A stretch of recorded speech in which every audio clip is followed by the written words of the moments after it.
Welcome to my class. इस particular video lecture के अंदर हम एक पर्टिकुलर क्वेश्चन को टेकअप करके फोरकास्ट शीट को बनाएंगे। आइएगा मूव करते हैं फोरकास्ट शीट के क्वेश्चन की तरफ। इस पर्टिकुलर एक्सेल शीट के अंदर मुझे एक क्वेश्चन दिया गया है। The sale of cars by a particular dealer for number of quarters following in different years is given below. On the basis of information given, prepare a forecast for the quarter 30th June 2023 and a forecast sheet। हमारे पास यहाँ पर left side के ऊपर एक table दी गई है जिसके अंदर दो कॉलम्स हैं। The first is timeline and the second is car sales. यहाँ पर टाइमलाइन के अंदर मेरे पास डिफरेंट ईयर्स के क्वार्टर्स दिए गए हैं।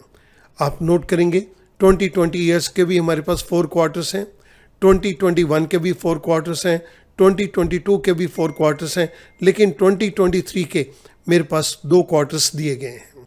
एक कार डीलर ने इन डिफरेंट क्वार्टर्स के अंदर जितनी कारों की सेल करी है उसका नंबर हमें यहाँ पर दिया गया है, लेकिन मेरे पास लास्ट क्वार्टर के अंदर कितने कार की सेल होगी इसका नंबर नहीं दिया गया। यह मुझे फोरकास्ट करना है। इसके लिए हमें फोरकास्ट शीट को बनाना है।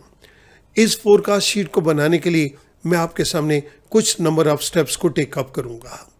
सबसे पहले मैं डेटा टैब के ऊपर क्लिक करता हूं और उसके बाद मैंने ये कंप्लीट विद हेडर्स टेबल को सिलेक्ट कर लिया। आई गो टू फोरकास्ट ग्रुप। इस फोरकास्ट ग्रुप के अंदर मैं फोरकास्ट शीट के ऊपर यहाँ पर क्लिक कर रहा हूँ। आप देख रहे हैं कि जैसे मैंने क्लिक किया मेरे पास यहाँ पर एक चार्ट बन के आ गया जिसके अंदर मेरे पास हॉरिजॉन्टल एक्सिस के ऊपर ये टाइमलाइन दी गई है और मेरे पास वर्टिकल एक्सिस के ऊपर कार की सेल्स के नंबर दिए गए हैं। जैसे ही मैंने क्रिएट के ऊपर क्लिक किया तो नेक्स्ट शीट के ऊपर मेरे पास एक्सेल ने एक टेबल को भी जनरेट कर दिया और उसके साथ एक चार्ट को भी जनरेट कर दिया। हम पहले इस टेबल को एनालाइज कर लेते हैं।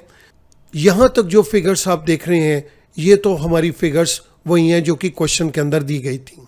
आप नोट कीजिएगा हमारे पास यहाँ पर 30 मार्च 2023 को 4400 की कार्स की सेल है। ये मेरे पास 30 मार्च 2023 को 4400 कार की सेल दी गई है। 30 जून 23 का हमने एस्टिमेट निकालना था, तो इसके अंदर हमारे पास जो फोरकास्ट है दैट इज 5512 कार्स के बिकने की पॉसिबिलिटी है। लेकिन अगर कुछ गड़बड़ होती है तो मिनिमम 3700 कार्स तो फिर भी बिकेंगी, लेकिन अगर कुछ इम्प्रूवमेंट होती है उस केस के अंदर ये वैल्यू 7300 से ऊपर कारों की बिक्री पॉसिबल है। सो मेरे पास यहाँ पर 3 वैल्यूज आ गई। एक तो जो नॉर्मल वैल्यू है, ये bold orange line normal value को रिफ्लेक्ट कर रही है। नीचे की orange line this is the lower confidence bound और ये ऊपर वाली orange line upper confidence bound को शो कर रही है। इट मीन्स हमारा फोरकास्ट इन दोनों के बीच में ही रहने वाला है और ज़्यादा पॉसिबिलिटी ये है कि जो हमारे पास ये डार्क ऑरेंज लाइन आई हुई है। सो एक्सेल ने with the click off button हमें इन सारी वैल्यूज़ को कैलकुलेट करके फोरकास्ट करके दे दिया। अब स्टूडेंट, इस फोरकास्ट शीट को बनाने के लिए हमने कुछ स्टेप्स लिए हैं। Select any cell in the table. इस टेबल के अंदर किसी भी सेल को आप, एक सेल को भी अगर आप सिलेक्ट करोगे तो भी डायग्राम बन जाएगा, लेकिन मैंने यहाँ पर इस पूरी की पूरी रेंज को सिलेक्ट कर लिया था। Go to data tab. इसके बाद हम डेटा टैब के अंदर गए। डेटा टैब के अंदर फ्रॉम द फोरकास्ट ग्रुप, ये फोरकास्ट ग्रुप दिया गया है। क्लिक फोरकास्ट शीट, हमने इस फोरकास्ट शीट पे क्लिक किया।